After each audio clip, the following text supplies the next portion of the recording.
ঢাকা বিশ্ববিদ্যালয়ের ক্যাম্পাসে 18 সালের অভ্যুত্থানের মাধ্যমে 18 সালের কোঠা আন্দোলনের মাধ্যমে ছাত্রদেরকে একত্রিত করার সুযোগ করে দিয়েছিল। নেতার একজন কর্মী হিসাবে বলতে চাই, 1 বছর হয়ে গেল সারা বাংলাদেশে আইন শৃঙ্খলার যে অবনতি, আমরা পুলিশ বাহিনীকে দেখছি মানুষকে পিটাতে, কিন্তু আমরা ভাবতে লজ্জা লাগে। কালকে আমরা দেখলাম বাংলাদেশের নিরাপত্তার সর্বোচ্চ যে বাহিনী, সেনাবাহিনীও পুলিশের চেয়ে খারাপ ভূমিকা।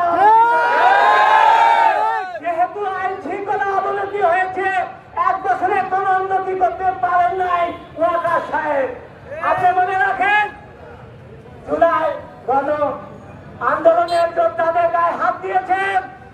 আমি জাহাঙ্গীর মাস্টার বলছি, আইনের তোয়াক্কা না করে এরপরে আমরা আমাদের লোকজনদেরকে, দলের লোকজনকে বলবো, আপনারা যখন বাড়ি থেকে বের হবেন একটা করে লাঠি নিয়ে আসবেন।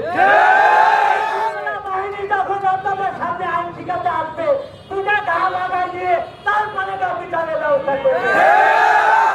সর্বশেষে বলবো, আজকে কঠিন সময়ে আপনারা আমাদের পাশে থেকেছেন।